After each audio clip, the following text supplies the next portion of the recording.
Hey guys, it's Jess. So today I'm going to be doing something a little different to what I normally do. I get a lot of you asking what kind of movies I watch, what kind of music I listen to, asking for book recommendations and that sort of stuff. So I thought I'd start kind of a new thing where I do a monthly favourites or recommendation. So basically I'll talk about what I've read, what I've watched for the month, what I've listened to, just to give you guys an idea of what I do like. If you're not interested in this sort of thing, that's fine, but I thought there'd be quite a few of you that would actually enjoy it.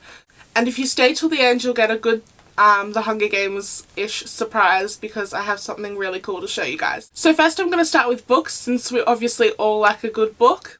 I haven't read much this month just because I haven't really had the opportunity to sit down and read, but I've got 4 books to show you. The first was a recommendation from my subscriber and friend, well, more friend than a subscriber I would say.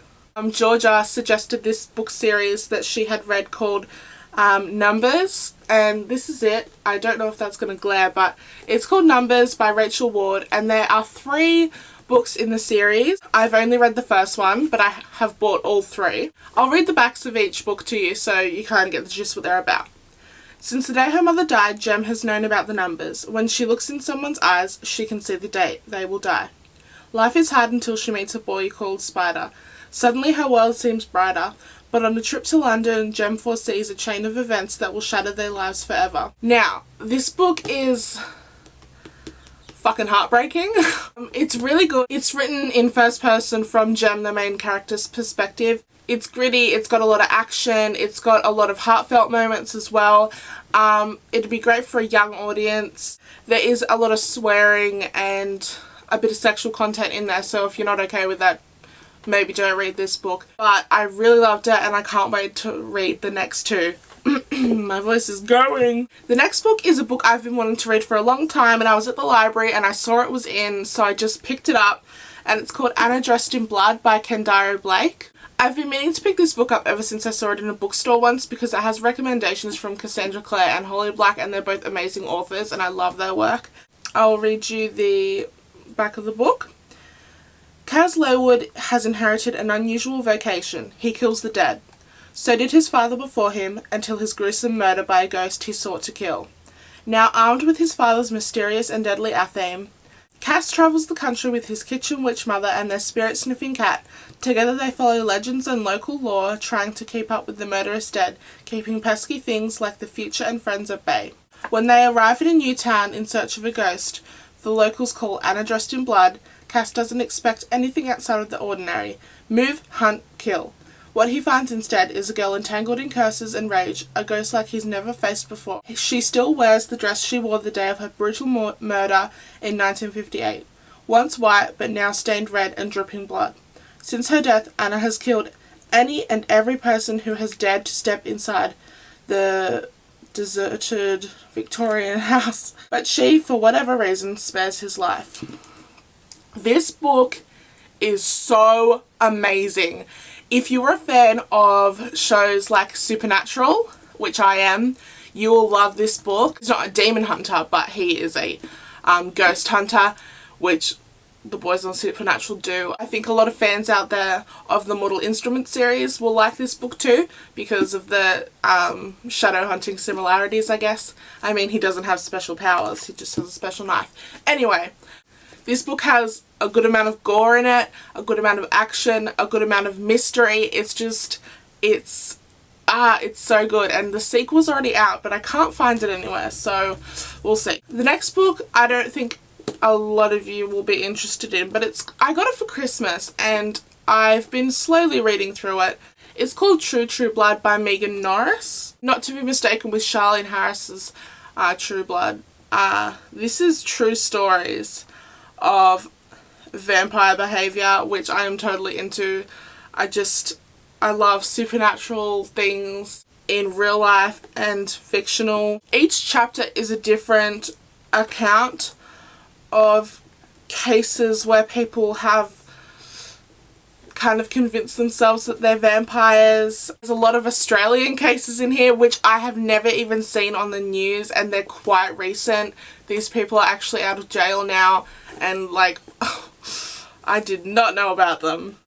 But if you're not okay with real life gore and violence and death, I would not recommend this book for you because it is quite stomach churning. As you can imagine, what we see on television is being reinterpreted by a lot of these people. I mean, it's one thing to start drinking humans' blood, it's another to kind of step over into cannibalism as well. So it kind of deals with that. And I've just been reading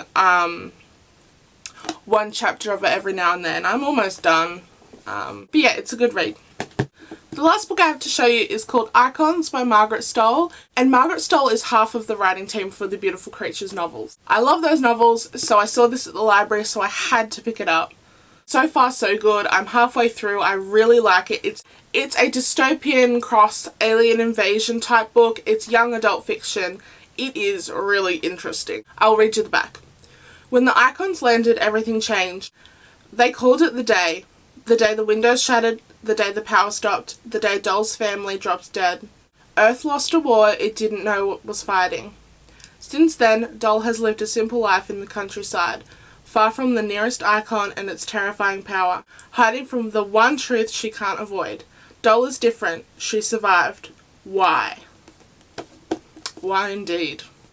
I can't give this a full review because I'm only halfway through it, but I can tell you now I'm really enjoying it. The characters are great. Just really thoroughly enjoying it. Now onto films. The first film I've been loving this month is Beautiful Creatures. This only was released in late June or early July. The cover I got for this is a limited edition. It is amazing. I will show you. So it's got the Ravenwood gates that open up like this to reveal the main cast. Then you flip it up and there's Ethan and Lena, and then you flip it open for your disc.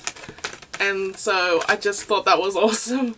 There's not like very many special features, only deleted scenes, but they're pretty good. I was going to do a book to movie review on this, but I really couldn't be bothered because they were so different that I would just be complaining the whole video. But even though they're like completely different, I really still enjoyed the movie. If I just think of the movie as a completely separate thing to the Beautiful Creatures books, I just loved it. And I think the casting was really amazing for this film. It's a pity it didn't do too well, but I understand a lot of the fans were just disappointed with. They changed so much of the characters and it just kind of ruins it for sequels. Next movie just came out a couple of days ago here in Australia. It's called The Host. It's also a book to movie. I was also going to do a review on this, but again, it was very different to the books. Well, it's just one book, but apparently Stephenie Meyer's writing a sequel. Yes, I do read Stephenie Meyer books. I have talked to people in the comments about this. I appreciate that she puts effort into her books. She's just not the best writer. I actually preferred The Host a lot more to the Twilight series. It is a dystopian alien invasion novel. If you haven't heard of it, go look it up. It's actually really good. I wasn't going to read it and my cousin recommended it to me and then she bought it for me for my birthday, so I read it and I was pleasantly surprised. The thing about it though is you have to get past like the first 2 chapters before you actually get into it, which a good novel shouldn't be, but you know, I powered on through the first 2 chapters and then I really liked it.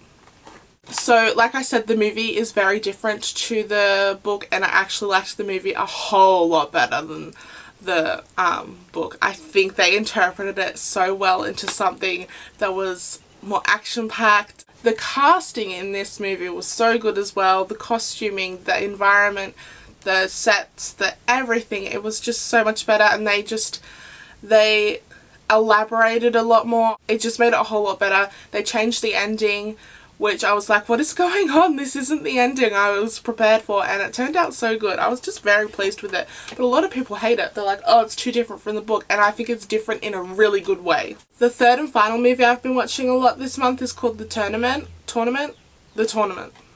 If you can see, it says The Tournament, Death by Elimination. This movie is from 2009 and I had never even heard of it. I just saw it at the shop one day and I was like, yes please. It was only $6 and it has Kelly Hu and Robert Carlyle, who are really good actors. So and then I was watching it and Ian Somerhalder just rocked up and I was like, what is this world? So for all you Hunger Games fans out there, I'm sure you will love this. I'll read you the back. Only one will survive. Every 7 years, 30 of the world's most deadly assassins face off against one another for an outrageous cash prize. There's only one rule: kill or die. As dozens of wealthy gamblers watch via closed-circuit TV, a city is overrun by brutal assassins, all aiming to be the last one standing. And it's so good. It's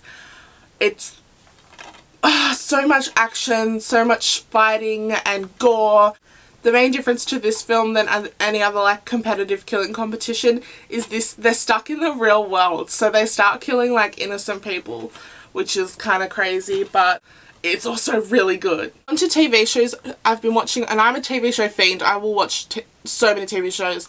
I have a collection up on this wall that is just, it is bizarre. TV on DVD is just my thing, and when it's not on DVD, I watch it online. So the new shows I've been watching, the first, my favourite one so far, is Under the Dome. Under the Dome, the TV show is based on a Stephen King novel, so you know it's good. I've never read the book, but apparently the show's quite different to it, so I don't know if I'll actually bother, because I really like the show and I kind of don't want to ruin it for myself. Basically, this town called Chester's Mill is just living their life one day, and then a huge big ass dome comes off and traps them off from the rest of civilization, and shit ensues. And this show actually has a Hunger Games alum in it. Mackenzie Lintz, who plays the District 8 girl in the film, plays Nori in Under the Dome, and she's a really good actress. It's a pity that she didn't get more screen time than she did. Did I just say scream time? Whoops. But yes, once they're under the dome, a lot of secrets kind of come to light, and there's a lot of murder going on, as would happen in something Stephen King has written. The next show I'm loving is called Twisted, and this also has a Hunger Games alum in it. I'm loving it. There's lots of tributes coming out and stuff. This one has the District 6 boy, Ashton Moyo, and he plays Rico. And I did say his character is my favourite on the show. He's like the Seth Cohen of Twisted. It's such a shame that these kids were such great actors and they didn't get screen time in the Hunger Games movie. I blame you, Gary Ross. I've also been really into season 3 of Teen Wolf, and I know that's, every time I tell my friends I love Teen Wolf, they're like, because you think of the 80s movie and you think, oh good, a modern interpretation of that 80s movie, but put the title aside, just like, it's so good. I love supernatural things, like I always say, and this show is just so good, and there's a lot of like action and killing and stuff in it. You guys are probably quite worried about me because I'm always like, yay, someone's dying. Next is music. The number one album I've been listening to at the moment is by Miss Mister, called Secondhand Rapture. This is their first album. They had an EP before this. The reason I've been listening to this album all month is because they toured this month, and I actually got to see them live at the Sydney Metro Theatre. And let me tell you, they were amazing. Lizzie and Max sure can put on a show. I can never just have one favourite song of an album though, so my favourite songs of this album are probably Dark Doo-Wop, This Isn't Control, and Head Is Not My Home. Second album I've been listening to non-stop is Imagine Dragons' Night Visions, and I am devastated because I have loved Imagine Dragons for so long, and they finally are coming to Australia, and their tickets sold out completely in Sydney, and I can't get tickets. Just completely sold out, and I can't go and see them. I'm fucking devastated. My favourite songs off this album are Tiptoe and Nothing Left to Say. Third album I've been listening to loads is Hurt's new album, Exile, and I love Hurts. They're not very well known, but if you get a chance to listen to them, they're really good. My favourite songs off this album are Exile and Somebody to Die For. Now we've reached the Hunger Games portion of my video. This is something I have had for a couple months now, and I've been dying to show you guys, and I just didn't really know how to show you, but you guys are going to think I'm the stupidest bitch out. But I've been eyeing this at Target for a while, and it was originally $50 when it first came out, and I was like, no, I can't, there's no way I can pay that for that.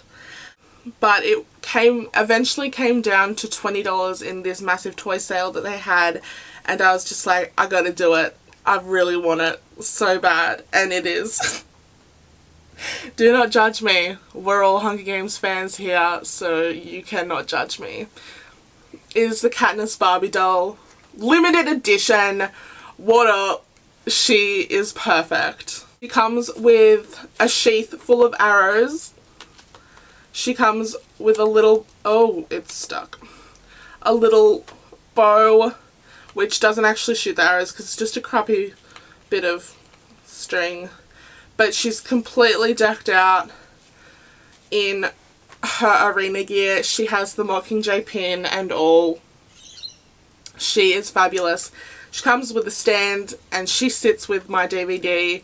She was meant to go on my bookshelf with my books, but she's too tall, so I mean Peter would probably fit because he's a bit shorter. Katniss Everdeen, Barbie.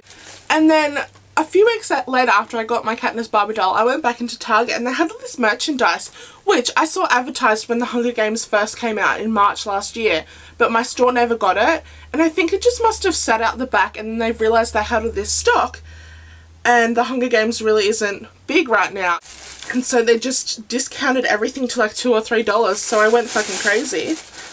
I got a District 12 decal, a Mockingjay decal. Got some pens, but I don't know where they are. I got a District 12 keychain, which I might actually just put on a necklace. I'm not too sure yet. I got 2 sets of dog tags. We got one with Katniss and the Mockingjay. They're kind of tacky. I think I might just make them into like bracelets or something and wear them to the premiere because I don't really know what to do with them and they're quite heavy. And then Peter and the Mockingjay. Oh, and I got these pens and they're really shit. Like, I mean, they look shit as well as being shit. But this one is like an electronic pencil, but it doesn't work. It just, the lead falls out. So it's got Peter's face on it. And there's a pen with Katniss's face. Anyway, I got them because they came with these little doodads on them, which are little District 12 symbols. These would make great bracelets for the premiere. So that's what I'm going to do. Anyway, so that's been my favourites and recommendations for this month. I hope you guys enjoyed. I hope it was something you guys are interested in. I like sharing with you guys and I like when you guys share back with me. So, post in the comments below any recommendations you have, whether it's books, TV shows, movies, music, toys. I hope you guys have a great day. Happy Hunger Games. Hey guys, it's Jess. I haven't read much this month because I just haven't had the opportunity to recommendations from Cassandra Clare and Holly Black. My voice is fucking up. Team for the Beautiful Creatures novels. Start again. Hiding from now. What this month is Beautiful Creatures. The first fucking film. I can't say it. And kind of took people's criticism and called the tournament. Fuck. Oh, Reba just jumped so high off my bed. Which is an